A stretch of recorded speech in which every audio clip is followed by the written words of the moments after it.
What is going on, guys? Jack here and welcome back to another episode of the Portsmouth Career Mode series.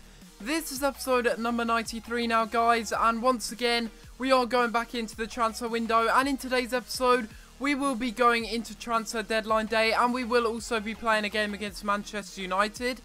But before we do get into anything, guys, I want to thank you guys for all the support that you did give on the last episode. We managed to get over 90 likes, which is absolutely insane. And if we can get anything close to that again, that would be greatly appreciated, guys. And also, before we get into the video, a massive thank you. We managed to hit 4,000 subscribers. As I'm recording this, we're on 4,003 subscribers. So again, to anyone new that's subscribed, I really appreciate you subscribing and thank you a lot. We've hit a massive milestone on this channel and hopefully that's the first milestone of many to come. We have 3 contract offers accepted for 3 central midfielders, but for the time being I am going to stall that because we are waiting for this deal to go through, the Mouya deal for 26 million. And I know I read a lot of the comments on the last episode. He is a youth player, he's not actually a scout future star like a lot of people thought. But a lot of people actually thought I could get more money for him, and to be honest, I kind of agree, because usually I like to go a little bit higher up than the chief executive does say, and I actually went within what the chief executive said in 26 million. Is this going to be a bad move, or will it not be? I really don't know. Aside from that, we do have 2 transfer offers accepted, one for Wilfried Zaha, 4 million plus Rolando Aarons, and also one for Vincent Abubakar, 3.8 million plus Maxwell Cornet. Like I said, this deal especially is dependent on whether or not that we do sell Mouya, because currently I can't afford him. He's on some ridiculous wages at Manchester United, and if we are going to be able to sign him, it's really dependent on where Mouya does end up going.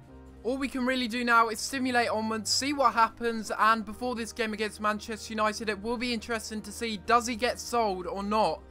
And he hasn't actually got sold, okay, and we have a transfer offer for Maxwell Cornet instead. You see, this does make no sense whatsoever. Aston Villa are now all of a sudden interested in Maxwell Cornet, even though I offered him in a deal for Andreas Weimann. They still declined that, as they said they weren't interested in the player. What's this then? They're going in for Maxwell Cornet now. I'm just going to go ahead and reject it, because that's exactly what they did to me. They just completely rejected me, so I'm going to do the same to them and, you know, give them a taste of their own medicine. So we still haven't got any news back about Mouya and his impending deal going to Borussia Dortmund, but that really doesn't matter for the time being. We're just going to be focusing on this Manchester United game and making sure we pick up the right result in this match. If it ain't broke, don't fix it. We're going to go with the same lineup here because there's not really that much need to change up the lineup. When all of these players are doing so well, it just doesn't make any sense to experiment. Welcome to EA Sports live coverage of the Premier League. Today it's Manchester United against Portsmouth. We're off to Old Trafford now, a full house for this evening. I have to admit, that is some impressive stadium, but more importantly, we are in 3rd place at the moment. Manchester United are only 2 points behind us. We cannot afford to let them win in this match, because otherwise they will go ahead in us in the table. And we've got a bit of space here as a result of that, and Yedlin's going to go for a shot, and really not the best player to go for a shot with. We need to make sure we do that more often, clearing our lines well, and maybe now we can go on the counter-attack. That's not the best ball in the world, but can we do it again? Yes, we can, all the way to Thauvin, who's going to have a shot, and what an absolutely golden opportunity that was, and Thauvin misses the brilliant chance to put us in front there. Rooney's on the ball now, he's in a dangerous position. What's he going to do here? A little bit of skill and getting it into the middle, and what on earth is Tom Heaton doing there? I have no idea. That is some crappy goalkeeping by our goalkeeper. Look at this, Rooney absolutely does Hong Chul there, but more importantly, what on earth is Tom Heaton doing there? He went back in towards his goal, didn't even try and save that one. It's like he's 1'8". Look, he doesn't even try. He's diving away from the header, and it's Manchester United and Van Persie getting the goal. Here we go. We've got a bit of space in the middle here for Manjon. And how did he not finish that one off? I don't know. Another good opportunity goes begging. And again, maybe we can get another shot. And again, it's blocked by the defender, but we still have it here. And it's Manjon having the shot on De Gea.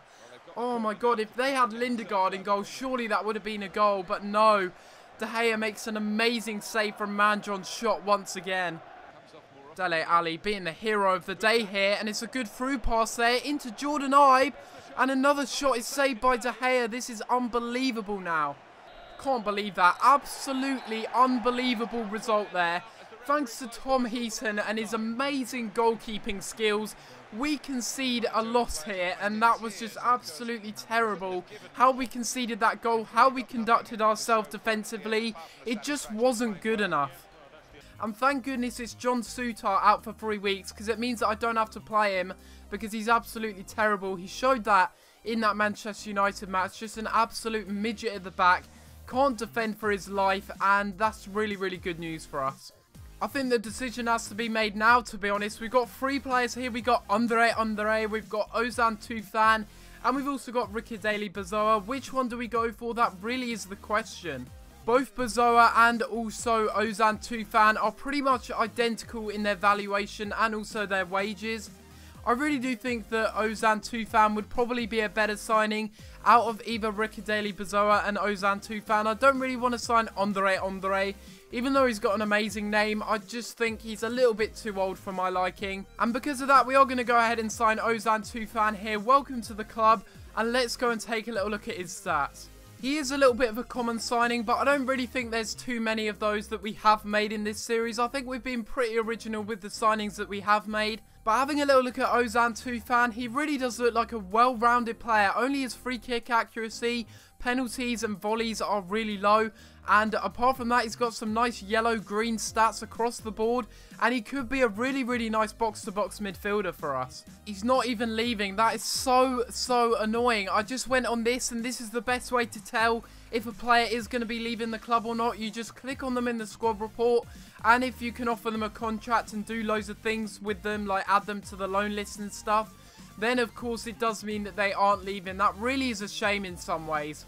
We are now in transfer deadline day, guys. I'm really not sure if we're going to be making any signings. I was really hoping that we would actually be able to sell Matt Yorfa, but unfortunately the deal hasn't gone through, and as a result of that, we are going to go into transfer deadline day with some different plans. Simulating forward, are we going to get any transfer offers for any players? It's not looking good so far, and we just have to keep on stalling these offers until we actually finally get a transfer offer. As I really doubt there's going to be transfer offers coming in, I think we need to go down the pre-contract route, and Michy Batshuayi and also Vincent Aboubakar are certainly players that I'm looking at signing to bolster our attacking options for next season. Some emails here, and what are they going to be? They're obviously going to be about the pre-contracts, and we've had both pre-contract offers accepted, and we've also had a transfer offer accepted for Britt Assombalonga. So I wanted to bring this guy in regardless of whoever else that we can sign. I'm going to go ahead and give this guy a contract, 55 grand a week, so that we can sign the other players. 5-year deal, and I will give him 20% bonus and also important first team player. 4 hours left. What's going to happen now? We got another email, and that's of course going to be from Britt Assombalonga, I hope. And he has accepted his contract, but I need to know something. If I take that down to 60, we're not going to be able to afford him, are we? Oh no. This is a tough one, isn't it? Do we sign Michy Batshuayi on a pre-contract deal? I don't know why it says there that we're offering Maxwell Cornet in a swap deal as well, because it's a pre-contract offer. I don't understand that. It's a tough one to decide, really. They're all almost identical players. I can tell you one thing for certain.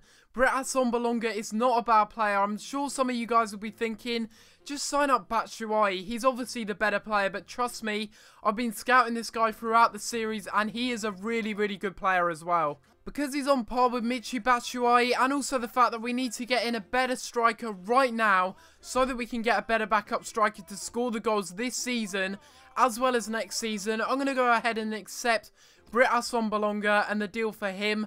I know a lot of you guys might be disappointed, but trust me, when we take a little look at his stats, I'm sure you guys will not be disappointed with this signing. What can I say? I'm never wrong. This guy is really good. We managed to get him on a swap deal for Maxwell Cornet. And to be honest, I think this is a really good deal for us, because Maxwell Cornet was terrible physically. He couldn't get anywhere without being shoved off the ball. This guy has great pace as well as great strength. He's got good attack positioning, good finishing, and overall is a perfect striker, someone that I've been looking at for a while, and I'm sure he will do absolutely amazing, because he's everything that I do look for in a striker. So now that we've made that signing, we are just going to simulate the rest of this transfer deadline day. Don't really think anything else is going to happen with regards to us. And I really don't see us getting any more transfer offers. So there we go. That will be the end of transfer deadline day. You can see the top deals there. Icardi's gone to Liverpool. Danilo has gone to Valencia. And also Spurs have managed to sign Sillerson from Ajax. And if you want to have a look at the players that we have brought in and the players that have gone out the club, then of course feel free to pause the video and take a little look. To be honest, I think that was a really successful transfer deadline day. We had to go in for a few players that we weren't necessarily going to go in for in the first place. And that was all down to Matt Yorfer not wanting to move to Borussia Dortmund. That really does suck, but we do have a squad report now as it is the first of the month. And we will go and have a little look at the players' stats before we end off the episode. So we have Tom Heaton, who's gone up to 80 overall. And despite playing very badly in that Manchester United match, he is our highest rated goalkeeper now. We also have DeAndre Yedlin going up +3 this season already and is now up to an 81 overall. We also have Remy Bakar, who's also gone up by +3 this season. And he is starting to look like a very, very nice striker. Although he's not really my kind of player. Brett Assombalonga is also starting to grow in some of his stats despite not playing a single game here at Portsmouth yet. Rolando Aarons almost left the club to Manchester United for that Wilfried Zaha swap deal, but despite that, he has now gone up to 77 overall despite being very, very unhappy. And then we have a surprise one there in Milosevic. Despite being injured, he's gone up to 79 overall now. And he's really been one of our best pre-contract signings that we have made. And that is the end of the squad report for this month. So we've got some good players there that have grown very well. And overall, I'm very happy with the signings that we have also made. If this guy really wanted to leave, why didn't he leave for Borussia Dortmund? He makes no sense. He says that in the next transfer window, he wants to depart. He could have departed to Borussia Dortmund and that would have benefited everyone. But no, he's just stuck here and now he's whining again that he's not getting enough game time. This is going to be the end of the episode, guys. Hopefully you have enjoyed this episode of Career Mode. And if you have enjoyed this episode of the Portsmouth Career Mode series, then of course feel free to leave a like on the video and subscribe if you haven't already, as it really does help out my channel, guys, and it shows me that you are enjoying this series and you do want it to continue. Thank you so much for the support on this series and of course on the channel. We managed to get 4,000 subscribers and I really can't thank all of you guys enough. But apart from that, guys, I'm going to have to leave it there and I'll see you next time for another video. Thanks for watching.